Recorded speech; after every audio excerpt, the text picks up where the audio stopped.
Hello friend and अस्सलाम वालेकुम। Welcome to my channel. ये MGT 611 फाइनल टर्म के सॉल्व MCQs के लेक्चर की वीडियो बनाई जा रही है आपके लिए। आइए स्टार्ट करते हैं आज की वीडियो को। तो लेक्चर 23 से law of partnership, kinds and mutual rights and duties के बारे में डिस्कस किया जा रहा है। तो देखते हैं। According to Halsbury, which of the following is relation that substance between person carrying on a business in common with a view of profit? तो वो कौन सा है? ना सोल प्रोप्राइटर है, ना इंटरप्राइजेज है और ना कंपनी है। वो है a partnership. As per section 25 of the Partnership Act 1932, all of the partners share liability of the firm। तो वो किस तरीके से म्यूचुअली भी है, यानी कि मतलब सब लाइबल है, और इंडिविजुअली भी है। correspond to the jointly and severally। Who is liable when a partner has signed in his own name a promissory note for benefits of the firm? तो सब पार्टनर है। अच्छा, इसके अंदर एक चीज़ देखें, MCQs में थोड़ी सी ट्रिक है, बेनिफिट ऑफ द फर्म है। ठीक है, पर ये नहीं कि पार्टनर्स कुछ भी चेक साइन करते रहे तो वो लाइबल है फर्म, नहीं, ऐसा नहीं है। हो सकता है पर्सनल चेक भी अपने करे, तो वो ज़रूरी है बेनिफिट्स ऑफ द फर्म का। ठीक है। Which of the following is true about a firm? तो क्या है? A firm has no legal existence. Firm जो है वो लीगल नहीं होती, यानी मतलब पार्टनर और फर्म अलग अलग नहीं है। ठीक है। As per company ordinance 1984, maximum number of a person in a firm जो है वो कितने हैं? 20। वैसे खैर अपडेट हो चुका है, 2017 एक्ट हो चुका है।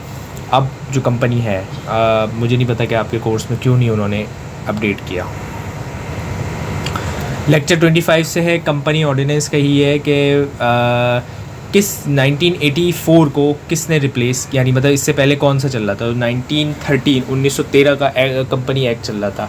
अच्छा, इसके बाद दो और आ चुके हैं, कंपनी ऑर्डिनेंस 2016, और अभी जो लेटेस्ट जो चल रहा है करंटली वो है कंपनी एक्ट 2017। ठीक है। अब at the first annual general meeting of the company, director shall be elected in according with section 178। तो वो कितने टर्म के लिए होगा? 3 साल के लिए डायरेक्टर रिकॉर्ड होंगे, यानी कि मतलब आपके अपॉइंट होंगे। विच of the following is not true about dividend? तो डिविडेंड क्या है? Dividend shall be paid out of profit of the year, ऐसे द प्रॉफिट के ज़रिए।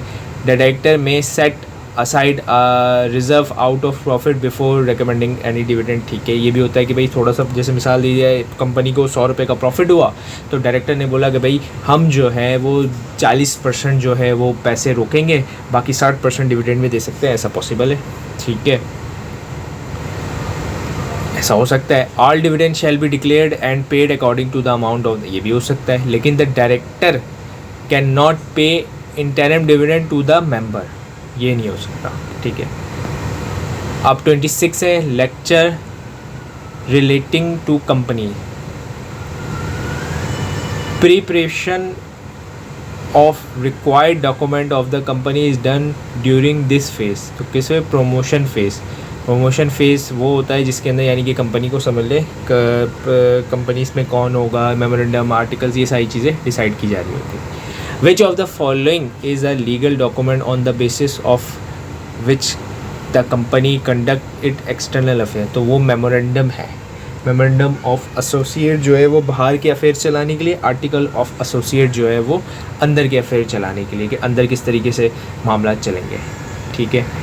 Memorandum of associate of a new public company is required to be subscribe by how many members? तो 7% जो है वो है। ठीक है। What would be last word in the name of private limited company? तो वो क्या होगा? प्राइवेट लिमिटेड, जैसे ABC private limited, XYZ private limited. ठीक है। Which of the following is most probably a company limited by a guarantee? तो क्या हो सकता है? Multi national company, commercial bank, stock exchange और लोकल मैन्युफैक्चरिंग सेक्टर। तो क्या होगा? कंसर्न। तो उसमें क्या होगा? स्टॉक एक्सचेंज जो है वो गारंटी होगी। Which of the following is necessary for the registration of the company? तो approval name of the company, ठीक है, अप्रूवल चाहिए क्योंकि अप्रूवल के अंदर बहुत सारी चीज़ें देखी जाती हैं कि डुप्लीकेट तो नहीं है, कोई ऐसा नाम तो नहीं रख दिया जिससे किसी को डिसीज़, डिफेम या फिर इनअप्रोप्रिएट या फिर किसी रिलीजियस उसको ऑफेंड तो नहीं कर रहा। ये सारी चीज़ें देखी जाती हैं, ठीक है। Prepare of required document to be submit to registrar, ऐसी बात है, उसके अंदर मेमोरेंडम में आर्टिकल और बहुत सारी चीज़ें और भी होती है। फिलिंग एप्लीकेशन फॉर रजिस्ट्रेशन, एक फॉर्म होता है वो एप्लीकेशन का, वो आप फिल करेंगे, तो सारी चीज़ें ही रिक्वायर्ड होती हैं। All of the following are true about articles except, तो क्या है?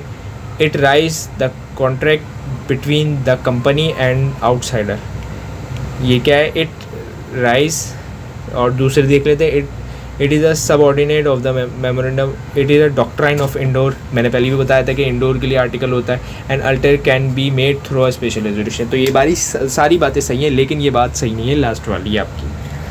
अब क्या है? Authorise authority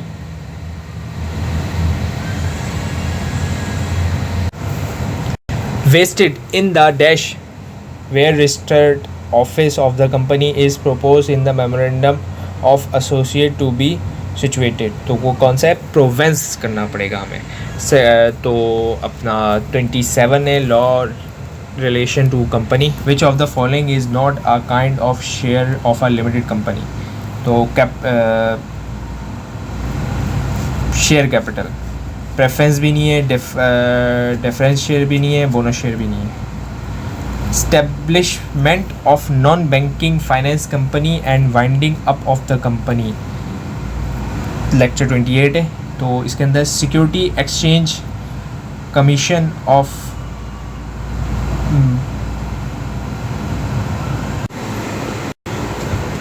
monitoring the general finance condition of a non banking financial company and may order for special audit, ठीक है। वैसे तो आप एक्सटर्नल ऑडिट करवा लें, लेकिन वो भी कंपनी ऑर्डिनेंस की ही रिक्वायरमेंट है, कंपनी एक्ट की जो चल रहा है अभी, लेकिन वो स्पेशल ऑडिट भी रखवा सकते हैं क्योंकि फाइनेंशियल मैटर्स में हमेशा फ्रॉड होने के चांसेस होते हैं, इसलिए बहुत ज़्यादा सख्ती की जाती है बैंकों पे भी, चाहे वो कन्वेंशनल बैंक हो, नॉन कन्वेंशनल यानी इस्लामी बैंक हो, और non financial institute, insurance company हो गई आपकी, या म्यूचुअल फंड कंपनी और भी XYZ कंपनी जो हो गई, इन पर ज़्यादा सख्ती की जाती है। In which of the following situation a company can not be wound up by the court if the number of member of a private company is reduced by 5, यानी अगर 5 से कम हो जाएंगे तो वो वाइंड अप नहीं करवा पाएंगे, ठीक है। Lecture 27 winding up and SCCP act 1997। अच्छा, सिक्योरिटी एक्सचेंज कमीशन का भी जो एक्ट है 1997 चल रहा है, ठीक है। तो वो किस, यानी कि मतलब किस पे अप्लाई होता है? तो वो पूरे पाकिस्तान पे अप्लाई होता है, पूरे के पूरे पाकिस्तान पे। Within how many days from the date of making of a winding up order a certificate copy of the order shall be file with the registrar. तो वो कितने दिन में होगी? 10 दिनों के अंदर कर देनी चाहिए बात, ठीक है।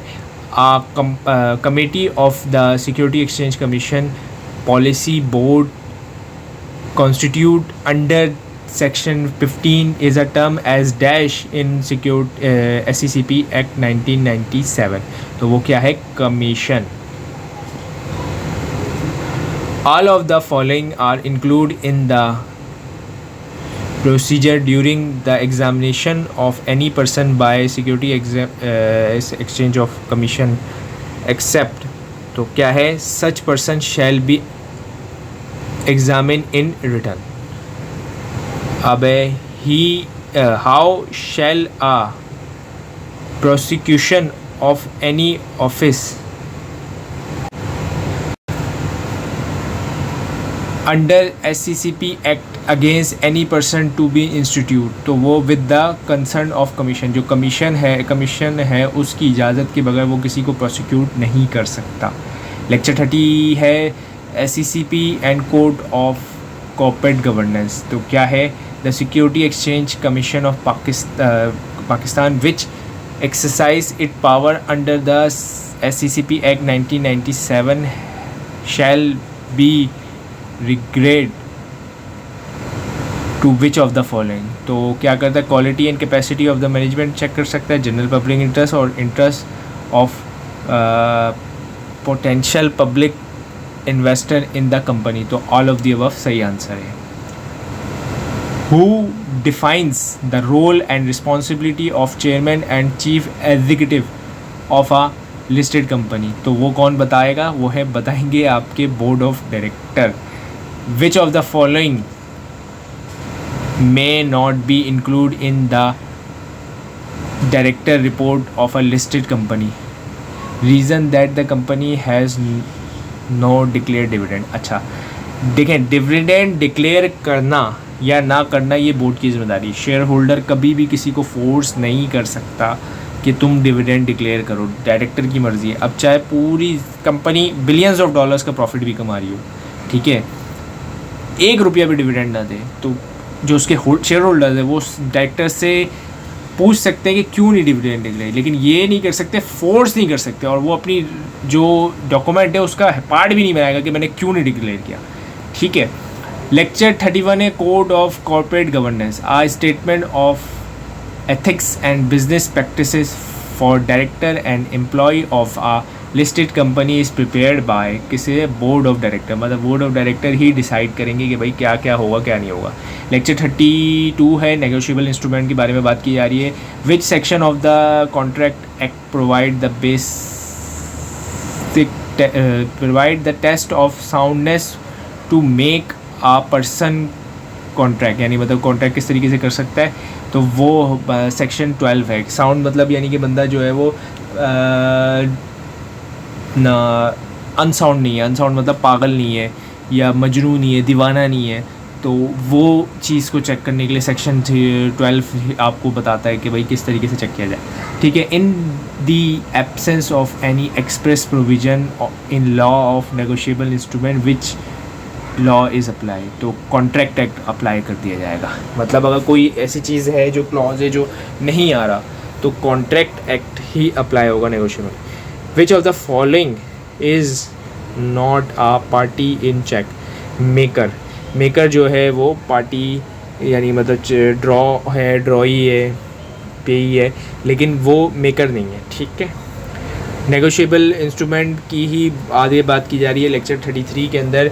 If the endorser sign his name only the endorsee he is said to be blank, वो ब्लैंक होगी, वो ना स्पेशल होगी, ना फुल होगी, ना रिस्ट्रिक्टिव होगी।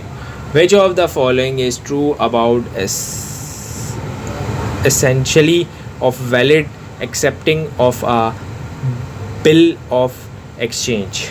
तो क्या है? All of the above. तो रिटर्न होना चाहिए, साइन भी होने चाहिए, एजेंट के हो या फिर उसके हो, ठीक है, और अपेयर यानी कि मतलब सामने भी होना चाहिए, यानी अपेयर टू द बिल यानी एक्सेप्ट होना चाहिए उसको। Which of the following is the date at which a promissory note और bill of exchange fall due? तो मेच्योरिटी डेट, यानी मेच्योरिटी डेट जैसी आएगी वो आपका यानी पैसे आपको देने ही देने। लेक्चर 35 है transfer of property. All of the following are the power of trustee except to use trustee property for any purpose, यानी कि मतलब जो to use trust property for any purpose, trustee है वो सारे काम कर सकता है, सेल कर सकता है, apply for property for benefits of the minor है, टू गिव रिसिप्ट है, लेकिन to use the trust property for any purpose, other purpose के लिए नहीं कर सकता, ठीक है। 36 है law relation to sale of good act. तो the monetary concern for a sale of good act is known as price, यानी अब चाहे वो आप पेन ख़रीदें, चाहे 10 रुपये का पेन ख़रीदें या 100 रुपये का पेन ख़रीदें या 1 लाख रुपये का पेन ख़रीदें, ठीक है, तो वो प्राइस कंसिडरेशन ज़रूर होनी चाहिए, ठीक है। Which of the following is not an element of bailment? तो वो क्या है? Change of ownership, change of ownership जो है वो नहीं होगी। Transfer of ownership in exchange for a price paid or promise or part paid or part promise is called sales. ठीक है. Essential of a contract of sale include all of the following except there must be more than two parties. ज़रूरी नहीं है कि ऐसा हो कि दो पार्टी के दरमियान भी हो जाता है. Mister A delivered a piece of cloth to a tailor to make suit. This call contract of bailment. bailment का मतलब क्या है कि वो चीज़ वापस करनी है आपको. ठीक है. Sales of good on cash is an example of mutual and concurrent promise. अब 38 है law of insurance. Which of the following is not a contract of indemnity. Life insurance जो है वो इंडेमनिटी नहीं होता, क्योंकि देखें और सारी चीज़ों के अंदर कुछ ना कुछ शामिल है, लेकिन लाइफ इंश्योरेंस के अंदर इंसान ही है. ज़ाहिर सी बात है, उसमें कार है, प्रॉपर्टी है और वर्कर कंपनसेशन है. ठीक है. लेकिन इसके अंदर कोई चीज़ नहीं है, इंसान है, तो वो इंडेमनिटी के अंदर नहीं आता. इंडेमनिटी वो होती है जैसे कि किसी चीज़ की मतलब रख के उसकी गारंटी वगैरह दी जाए, इंडेमनिटी. ठीक है. अब लेक्चर 39 से लिया गया है इंडस्ट्रियल रिलेशन ऑर्डिनेंस के. As per industrial relation ordinance 2002 the determination by a labour court arbitrate and an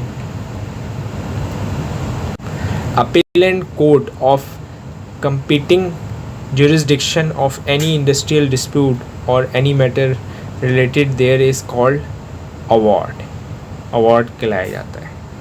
industrial relation ordinance came into force कब आया? 2002 के अंदर ये आया है. इंडस्ट्रियल रिलेशन ऑर्डिनेंस लेक्चर 40 को कंटिन्यू हो रहा है इसके अंदर. With in how many days from the receipt of the application to a registrar or trade union the registrar shall issue a registered certificate. तो वो 15 दिन के अंदर होगा. Application to registrar or trade union include all of the following except statement of total unpaid members. यानी कि मतलब जो अनपेड मेंबर, तो बाकी सारे name of the trade union और डेट फॉर्मेशन वगैरह या एज वगैरह सारी चीज़ें इसमें आएंगी, लेकिन जो अनपेड मेंबर्स हैं उनको नहीं इंक्लूड किया है. 41 है इंडस्ट्रियल रिलेशन ऑर्डिनेंस ही कंटिन्यू हो रहा है. According to industrial relation ordinance which establishment shall set up a joint work council. तो private limited there has no shop steward listed in stock exchange having more than 50 employees. तो ये सही answer है आपका. what shall be the extent of work participation in joint work council. तो वो 50% है. Industrial relation ordinance. ठीक है. Award of the labor code is case of strike lockdown shall not be for a period more than 1 year. Labor code are established by whom? किसके ज़रिए? Provincial government जो है वो बनाएगी लेबर कोड. मैं उम्मीद करता हूँ ये वीडियो आपको हेल्प करेगी आपकी एग्जामिनेशन प्रिपरेशन में. Thank you for watching this video and अल्लाह हाफिज़.